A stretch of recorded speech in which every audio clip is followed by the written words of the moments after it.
कराची के नौजवान gold medallist एतिका Moin के कत्ल में मुलविस 2 मुलजमान गुलशन इकबाल से गिरफ्तार। पुलिस का मुलजमान से आला कत्ल बरामद करने का दावा।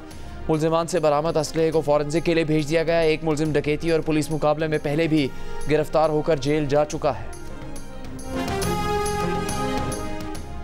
कौमी इक़्तिसादी काउंसिल ने नए माली साल के लिए मुआशी शरह नमो और तरक्याती बजट के हदफ की मंजूरी दे दी। ज़राए के मुताबिक काउंसिल ने आइंदा माली साल के लिए 3,595 अरब रुपए के कौमी तरक्याती बजट की मंजूरी दी, जबकि आइंदा माली साल के लिए GDP ग्रोथ का हदफ 3.6% रखा गया है।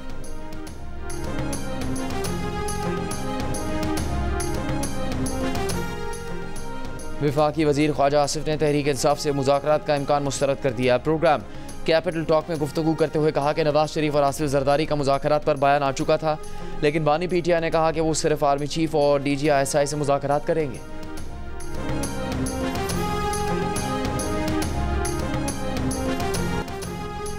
पंजाब असम्बली इजलास में अपोजिशन का एहतजाज और शोर शराबा। अपोजिशन अरकान सीट्स पर खड़े हो गए। वज़ीर आला और IG पंजाब को ऐवान में बुलाने का मुतालबा।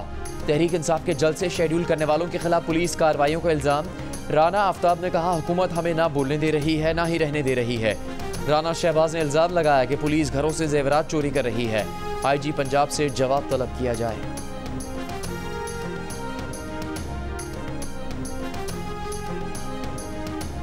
पंजाब में हतक इज्जत का कानून नाफिज हो गया। ट्रायल से पहले सिर्फ इल्ज़ाम पर 30 लाख रुपए तक जुर्माना किया जा सकेगा। लाहौर हाई कोर्ट ने कानून के खिलाफ दरखास्त समाअत के लिए मंजूर कर ली। रहनुमा पीपल्स पार्टी हसन मुर्तज़ा ने कहा हतक इज्जत कानून पर पीपल्स पार्टी को ऑन बोर्ड नहीं लिया गया, बिल की वापसी के लिए काम कर रहे हैं। कायम मकाम गवर्नर पंजाब मलिक अहमद खान ने कहा उनके पास बिल पर दस्तखत न करने का कोई अखलाकी जवाज़ न था। वज़ीर इत्तलात सिंध शजीब मेमन ने कहा पीपल्स पार्टी कभी आज़ाद सहाफ़त के खिलाफ कानून नहीं लाती, इसीलिए पीपल्स पार्टी पंजाब में हतक इज्जत कानून का हिस्सा नहीं बनी। गवर्नर पंजाब ने इसीलिए बिल पर दस्तखत नहीं किए थे।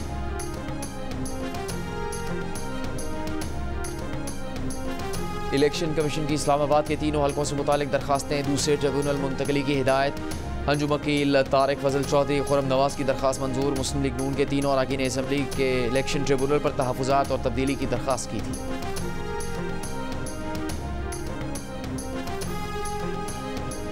वज़ीर आज़म शहबाज शरीफ की ज़ेर सदारत कौमी इक़्तिसादी काउंसिल का इजलास। काउंसिल ने मईशत की शरह नमू के अहदाफ 25/2024 की मंजूरी दे दी। काउंसिल ने 13वें 5 साला तरक्याती मनसूबे की असूली मंजूरी दे दी। काउंसिल ने कहा कि CPEC के दूसरे मरहले पर मौसर और जल्द अमल दरामद जैसे इक़दाम यकीनी बनाएं। काउंसिल ने हिदायत की कि बरामदात में इजाफे के लिए वाज़ेह अहदाफ पर जामे लाएअमल पेश किया जाए।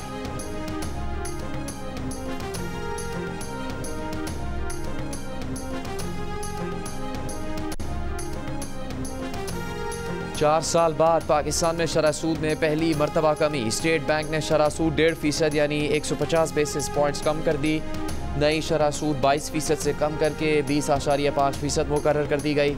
शरह सूद कम करने की वजह बताते हुए स्टेट बैंक ने कहा कि मुल्क में महंगाई कम हुई है, इसीलिए शरह सूद कम की गई, मगर महंगाई को 5 से 6% तक कम करने के लिए सख्त मालियाती पॉलिसी ज़रूरी है। माहिरीन के मुताबिक अब बैंकों से कर्जे पहले से सस्ते मिलेंगे। बैंक खातेदारों के मुनाफे में कमी का इम्कान है।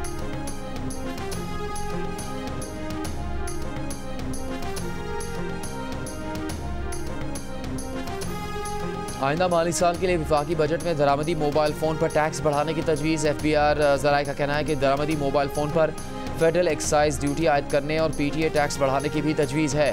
फाइनेंस बिल में दरामदी मोबाइल फ़ोन पर GST मज़ीद बढ़ाने की भी तजवीज़ है। पहले से 25% GST आयद होने के बायस मज़ीद GST मुश्किल है। हुकूमत ने 1.5 लाख मेट्रिक टन चीनी बरामद करने की मशरूत इजाज़त दे दी। हुकूमत और शुगर मिल्स एसोसिएशन के दरमियान मुआहदा तय। वफाकी वज़ीर सनअत व पैदावार राना तनवीर की ज़ेर सदारत शुगर एडवाइजरी बोर्ड का इजलास। राना तनवीर ने कहा चीनी की एक्स मिल्स कीमत में किसी सूरत इजाफा नहीं होगा। मुस्तकबिल में चीनी की बरामद का ऑप्शन कीमत और स्टॉक से मुंसलिक होगा। शुगर एडवाइजरी बोर्ड चीनी की कीमत और मार्केट इस्तेहकाम का हर 15 रोज़ में दोबारा जायज़ा लेगा। काश्तकारों की तमाम ज़ेर इल्तिफा अदायगियाँ तरजीही बुनियादों पर की जाएंगी। शुगर मिल्स मालिकान ने 15 लाख मेट्रिक टन चीनी की बरामद का मुतालबा किया था।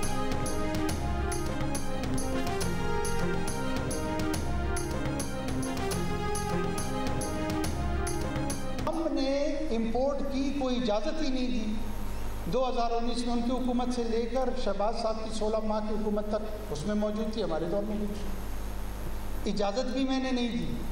और जो सपोर्ट मैकेनिज्म प्राइस था वो जाती हुई हुकूमत 4000 रुपये मुकर्रर कर गई। अब इंटरनेशनल मार्केट में गंदम सस्ती हो गई। ये हमने करवाई, मेरा इंटरनेशनल मार्केट में एक्सेस था, या ये सपोर्ट मैकेनिज्म प्राइस रखने में थे? फिर मैं आपको कह रहा हूँ 7000 से लेकर 70 अरब जो भी निज़ाम लगाता है, मैं इस दुनिया में भी और उस दुनिया में भी, with evidence in the court of law in this world, मैं अवॉइड नहीं करूँ कि आखिरत में हिसाब होगा, आखिरत में भी दूंगा। अनवारुल हक काकड़ ने खुद को गंदम इम्पोर्ट स्कैंडल की तहकीकात के लिए पेश कर दिया। साबिक निगरान वज़ीर आज़म ने कहा वो सबूतों के साथ किसी भी अदालत में हिसाब देने के लिए तैयार हैं। इल्ज़ाम ये लगाया जाता है कि रियासती इदारों की वजह से इन पर हाथ नहीं डाला जा रहा। गंदम इम्पोर्ट करने की इजाज़त 2019 में दी गई। शहबाज हुकूमत ने इसी इजाज़त के तहत इम्पोर्ट करने का फैसला किया। 4000 इमदादी कीमत पिछली हुकूमत मुकर्रर करके गई। आलमी कीमतें गिरने के बाद वही लोग आटा सस्ता होने का क्रेडिट ले रहे हैं। निगरान दौर में 4 लाख टन और शहबाज हुकूमत के आने के बाद 9 लाख टन गंदम दरामद की गई। सिर्फ 2.5 दिन के इस्तेमाल की गंदम इम्पोर्ट करने पर क़यामत आ गई है, मगर गुज़श्ता 20 साल से 13,000 मेगावाट बिजली पैदा ना करने के पैसे दिए जा रहे हैं और कोई क़यामत नहीं आई। निजी कंपनी से गंदम दरामद की उनका फॉरेंसिक करवा लें।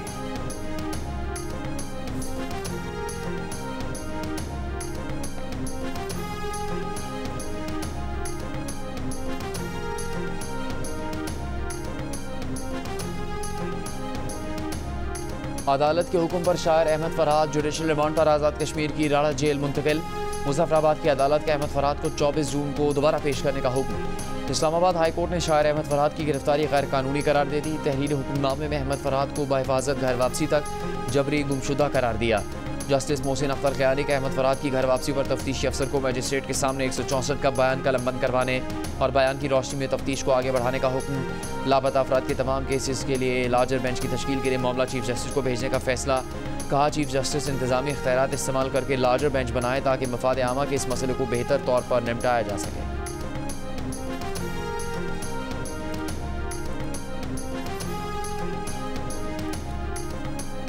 सेनेट ने कायमा कमेटी और फंक्शनल कमेटीज़ की तश्कील की करारदाद मंजूर कर ली। शहरी रहमान ने कहा कायमा कमेटी के लिए सेक्रेटेरिएट ने मेंबरान की तरजीही लिस्ट बनाई है। अगर किसी मेंबर को तहफ़्फ़ुज़ात हैं तो वो पार्लिमानी लीडर के ज़रिए से तब्दील कर सकते हैं। शिबली फराज ने कहा अपोजिशन को लगता है कि कायमा कमेटी की तश्कील खुफिया हो रही है। उम्मीद करते हैं सेनेटर्स की कमेटियाँ तरजीहात के मुताबिक तब्दील होंगी। वज़ीर कानून आज़म नज़ीर तरड़ ने कहा 95% कमेटीज़ का मामला तय हो चुका है। कमेटी इलेक्शन के लिए मुनासिब वक्त मौजूद है। सेनेट इजलास में मुख्तलिफ बिल भी पेश किए गए।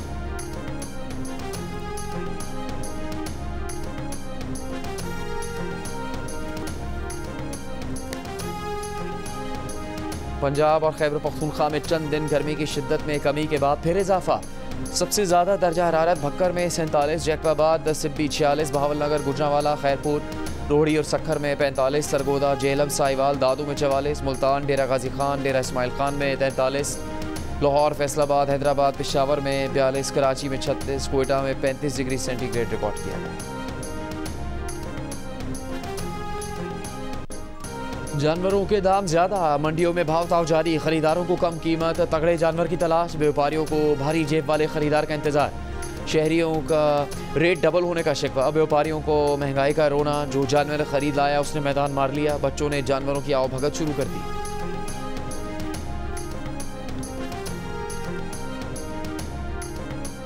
पंजाब पुलिस के बाज़ एहलकार कच्चे के डाकुओं की सहूलतकार। पुलिस रिपोर्ट के मुताबिक 2023 में कच्चे के इलाके में डाकुओं के खिलाफ ऑपरेशन में कोट सब्जल और बोंग के SHO समेत 5 एहलकारों ने डाकुओं की सहूलतकारी की। ऑपरेशन के दौरान बेगुनाह अफराद को जाली मुकाबलों में पकड़ा और रिश्वत ली गई। SHO कोट सब्जल और SHO बोंग ने करोड़ों रुपए की ज़रूरी ज़मीन किसानों से ज़बरदस्ती ली। CI इंचार्ज मोहम्मद सलीम भी डाकुओं के दस्तेरास्त पाए गए। और ताली एक हाथ से नहीं बचती, करप्ट सिस्टम के बेनिफिशरी कभी मुस्बत इकदाम नहीं करते। चेयरमैन तहरीक इंसाफ बैरिस्टर गौहर खान की प्रोग्राम कैपिटल टॉक में गुफ्तगू। कहा PTI की तहरीक में मौलाना फजलुर रहमान ऑन बोर्ड है। दोनों जमातों का मुश्तरका जलसा भी हो सकता है।